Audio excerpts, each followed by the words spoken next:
Welcome to Ladies in Law, where real world advice meets professional wisdom and empowerment in realms of law and business. Your hosts, Lisa Goucher, Dawn Smith, and Kelly Raymond, bring you innovative strategies, practical guidance, and inspirational stories. Join us as we inspire and support women to thrive in traditionally male-dominated fields.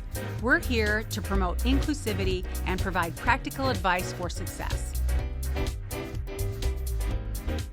Lisa here, today excited to share with Dawn and Kelly. Today we're talking about imposter syndrome.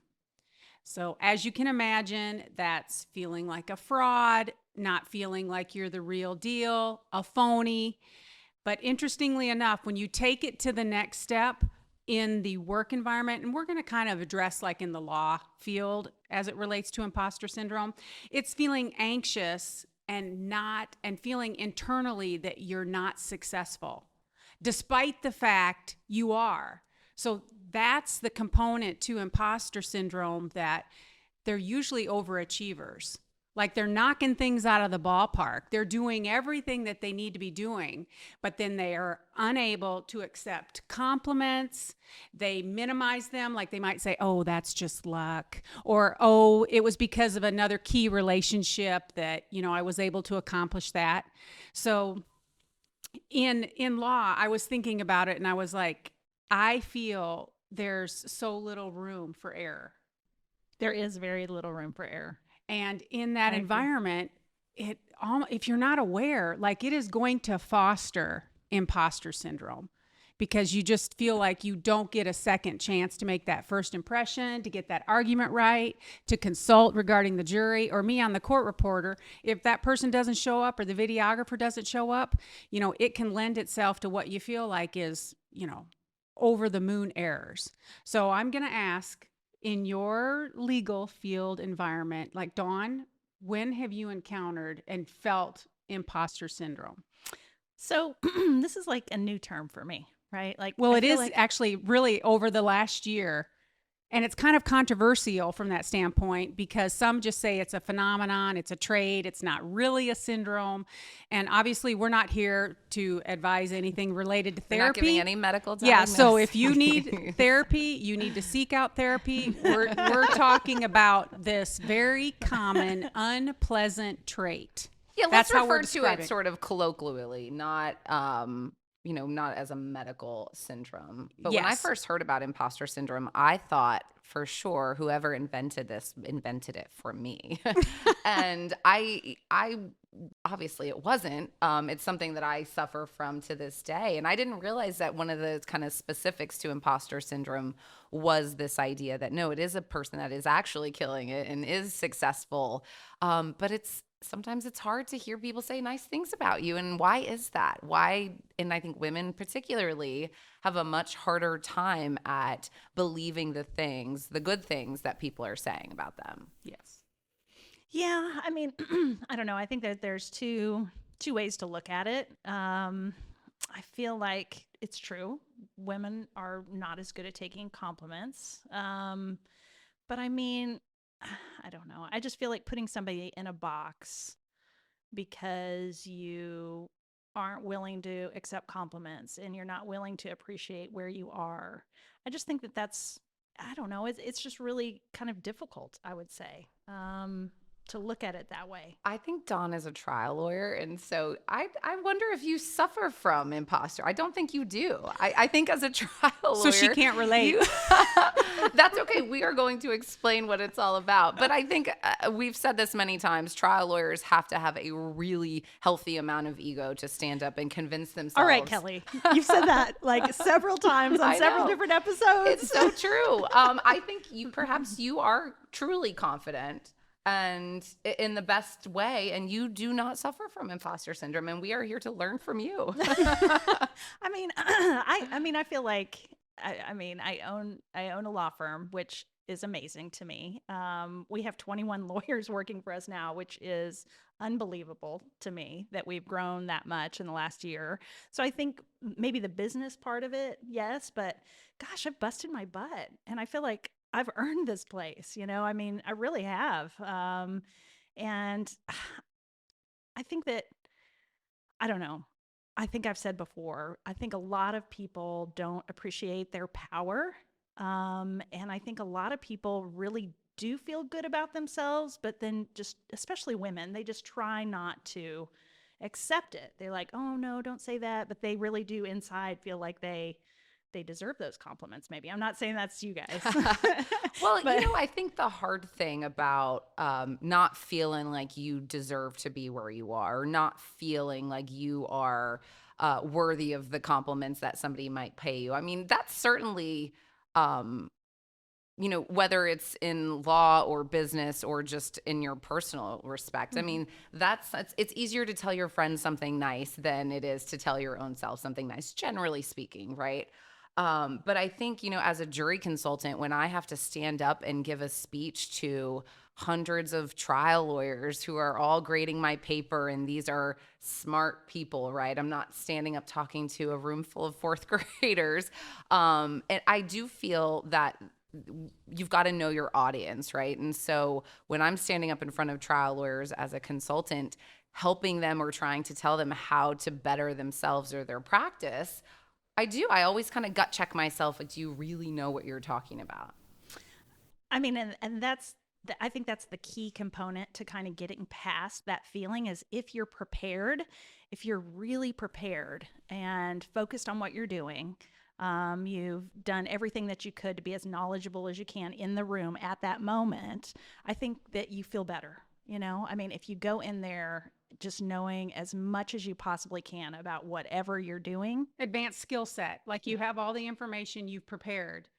And one of the characteristics of people who really suffer, they're the perfectionist. And so I don't feel like I'm a perfectionist. I think you're a perfectionist. I definitely don't. But just to give you a couple of examples, because it seems so crazy that these folks suffer from imposter syndrome, phenomenon, whatever we're going to call it. Maya Angelou, she was just like after she wrote her 11th book, she was thinking to herself, well, okay, now I'm going to be found out. Like the game's up, Could you like, imagine? really? Yeah. Ariana Buffington, she was another one. And I really liked, when I was doing some research related to this, for people that really suffer, once they have the awareness and they recognize what they're doing, they realize how counterproductive it is because it's like self-sabotage in a sense. And so what she does is she names it her obnoxious roommate. This is She calls it out. Who are you talking Ariana about? Huffington. Okay. Yeah. And then I was listening to another doctor that was talking about it too, and recommended that you identify that part of your personality, that character, and you name it so that then you can identify it when it's showing itself and just like, all right, obnoxious roommate, kicking you to the curb. I love that. That is a good. And so awareness is like the majority of the battle because once you know you're doing this, then you can course correct. Right. Well, You know? that's the only way you're able to course correct anything, right? Is to just first become aware of Yeah. it. I think going back to what you were saying, Dawn, about being prepared, that for me is how I have been able to come or overcome, rather, feeling like, oh, I don't belong or I don't know what I'm doing, right? And I think so many times in business, you do have that feeling of, gosh, I really don't know what I'm doing.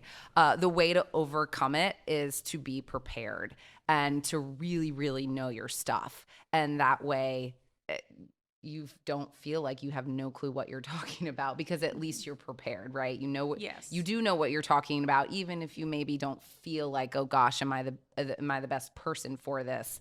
And whatever kind of issue you're struggling with in not believing in yourself, it's hard just to flip that switch, right? And so I have found that being prepared and just working really, really hard overcomes the imposter syndrome. And coupling that with a mentor or a legal BFF, like there's times where I've reached out to Dawn when I have legal situations that come up in the court reporting firm, and I can just bounce them off of her. And then I just feel better about the information that I'm conveying, trying to be neutral as far as the information that I'm sharing. So finding your groove with a mentor, somebody in your field, is also another way to have backup in addition to your skill set, in addition to your awareness.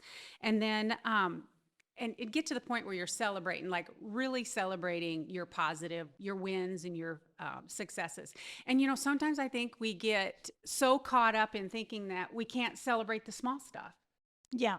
I mean, we have to celebrate the small stuff, right? Because It all adds up. Small stuff happens every day.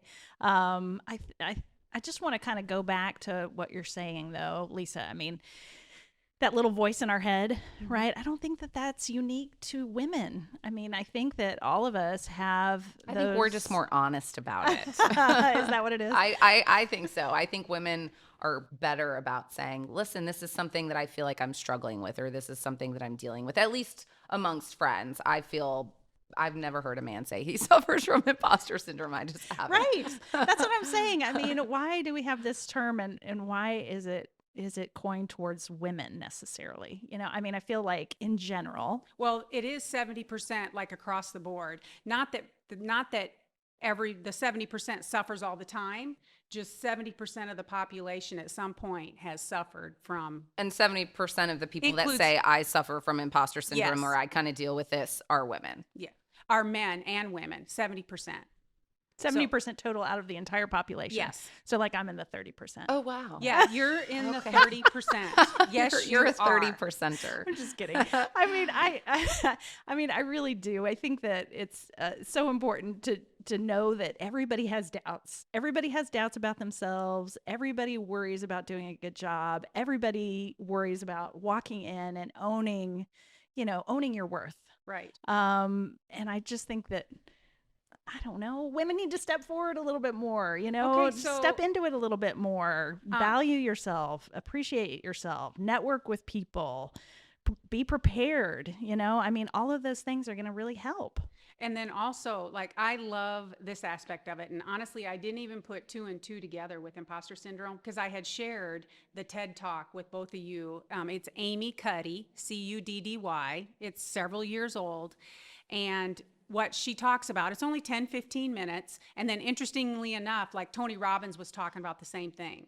Change your physiology and change your emotional state. So it talks about changing what you're doing with your body to then change your attitude, your mood. Casual dress, casual Yes, mind. casual dress, casual mind. So for instance, let's say you're going in to speak in front of 400 attorneys or whatever the case may be, and you're feeling a little edgy. One of the things that you can do is a power pose. And I've done it before. You just need 2 minutes. Just go stand in the bathroom, put your hands on your hips, and then the physiology, your body changes. What it does is your testosterone goes up and your cortisol goes down.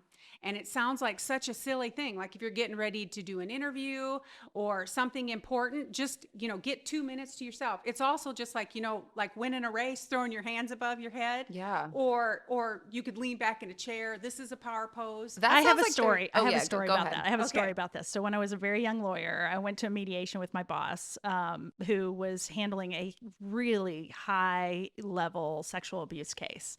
We were at a mediation. He was great. He took me to all kinds of milestone events in the litigation. And we're finally here at this mediation, and we were litigating the case against a female defense lawyer. And she was tough. She was tough. She was just not really easy to get along with, but it was a big case, so I understand. But I walked into the restroom, and she was standing in front of the mirror when I walked into the restroom. And this is just like right before we were starting.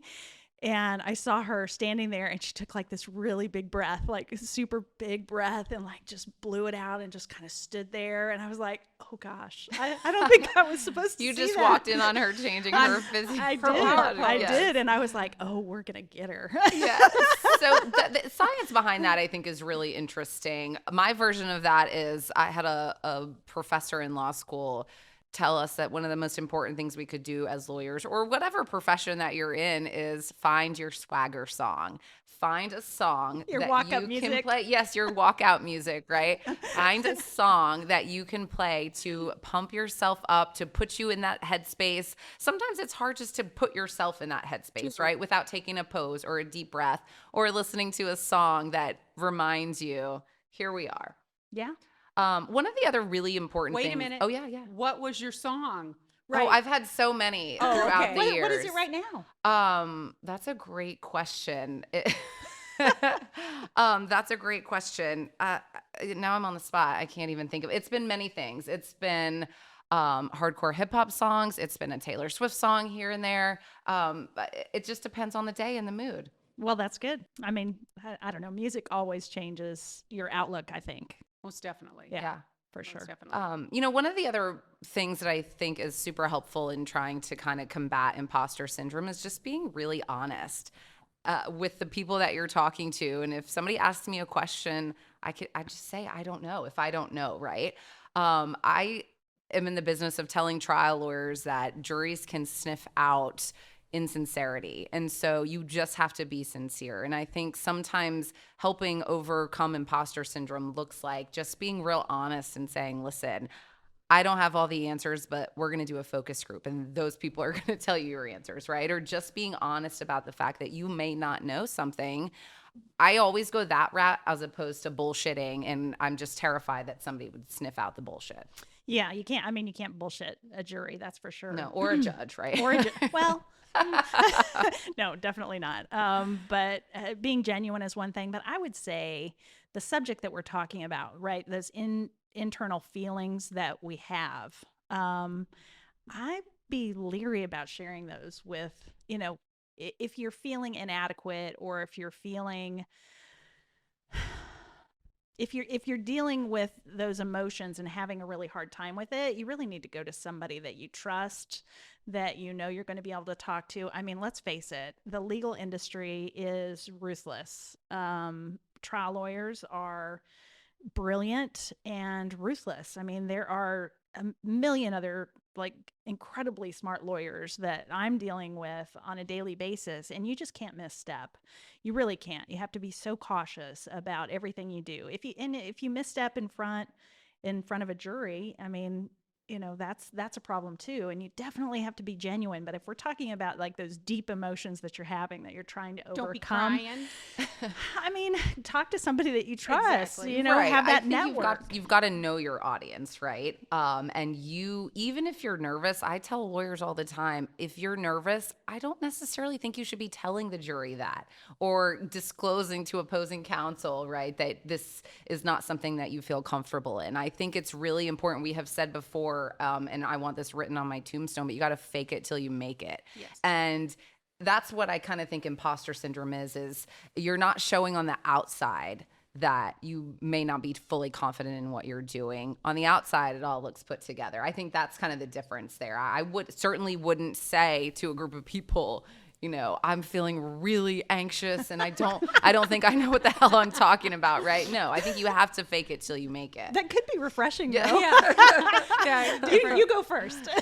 Yeah, You get up there on that panel and no, announce, it's definitely this fine line between faking it till you make it but being sincere about if you just don't know. Wouldn't you rather an associate say, hey, I'm not sure, rather than, yes, I'm confident, and then they're not? Oh, well, that is a whole different thing. I mean, that's your internal world, right? I mean, you've got to build, that's a really great point too, because if you're in a business and you're building a culture, right, you've got to have a culture of trust. You've got to be able to rely on the people that are working with you to provide you with the best information so that you can make the best decision. So if you're feeling, I mean, I think that's a whole other subset. Yes, that is, because you're right, the culture of your firm, of your company, and it all starts at the top, and you've got to have that trust relationship. When you screw up, that people will say, we made a mistake, what can we do to fix it, and not be concerned that, they're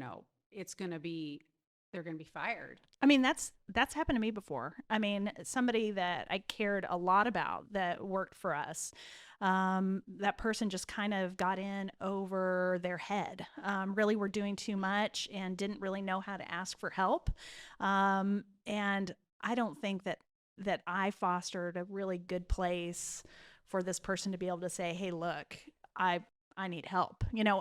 It was up to that person to say something like, I'm having a hard time, but I don't think that was part of who that person was. Well, the backstop to that is you have to be prepared. You have to do the hard work. And so that if you can say, listen, partner, I don't necessarily know if this is right, but here's X, Y, and Z that I've done to put in the hard work. I don't know that How that do you do necessarily that make though? it, Like, makes a how do you difference, but- how do you make that? Well- How do you make sure that you build a culture in your company to where there is that level of trust, so that they're willing to come forward and say something? I think there has to be some checks and balance in place. However you're developing your culture, there's got to be interaction between individuals to ensure things aren't falling through the cracks, and that if it happens, it doesn't happen again. I had the same experience. This person, this lovely lady that worked for me, I still know her today. Sweet as the day is long. Clients absolutely loved her. They loved her so much that when she screwed up, they just stopped using us. Like, they didn't want to rat on her. They didn't want to tell. And so, Which is nice, but you've lost their business. but yeah, I lost their business. And so for me, that was the beginning of, like, there had to be some checks and balance on, like, one person could not be responsible for everything related to a specific account or settings. There had to be others just to have that. That's exactly right. Right. I mean, we have levels. We have levels now to where, hopefully, there are these levels of checks.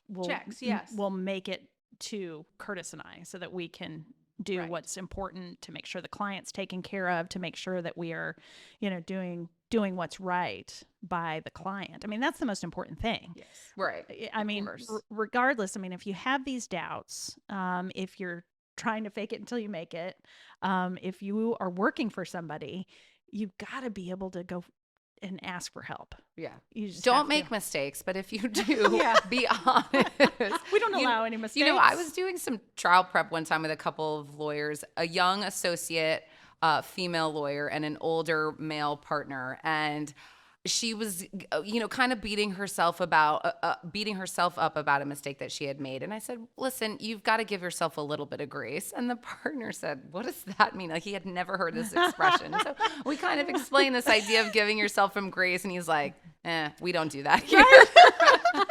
I mean, I think that's how I came up. And Lisa probably too, right? I mean, there was no grace. Right. There is just, there is this line of perfection, in our profession, I think. Right. No room for error. Like Like that's you how I said. started. And I think that's how it infiltrates. That's probably not you, Dawn. Right, but that's how 70% imposter of syndrome the others, starts. you know, Right. are gonna struggle. And so, we really kind of covered quite a bit there in that, all the way from imposter to office and trust and all the things. Right. And so, just kind of to recap, number one is awareness. Like, if you figure out that you aren't celebrating your successes, like, you need to check yourself. Like, that would be the very first thing to do, awareness. And then Kelly and Dawn talked about your skill set, so incredibly important. Just improve it. I mean, that's going to give you more confidence. That's going to help you overcome any sort of issues related to being an imposter in that skill set that's required. And then find a mentor and network, along with celebrating your successes, changing your mindset. And the one about your physiology, changing your body, doing the power poses, I strongly recommend you look up Tony Robbins. He does one talking about your power pose and how you can change the physiology of your body, making your testosterone go up and your cortisol go down. I mean, don't we all want our stress to go down? Or just an old Notorious B.I.G. song will really flip your attitude. Yeah. Put your hands on your hips. So that is everything related to that we have today related to imposter syndrome. And I want to thank you for jumping on and being here with us. And if you've suffered, we would love for you to put in the comments what kind of issues you've had, how you've overcome, and it can be law related or not. So thank you so much. Yeah. Build your network. We're here to help. Thanks for listening to today's episode of Ladies in Law. We hope you're walking away inspired and ready to shake things up in law and business. Don't forget to hit subscribe and let us know what you think. Spread the word and share this podcast with your network. Follow us on socials for all the behind-the-scenes fun and sneak peeks of upcoming episodes. Until next time, keep rocking it, keep breaking the mold, and as always, keep aspiring to inspire.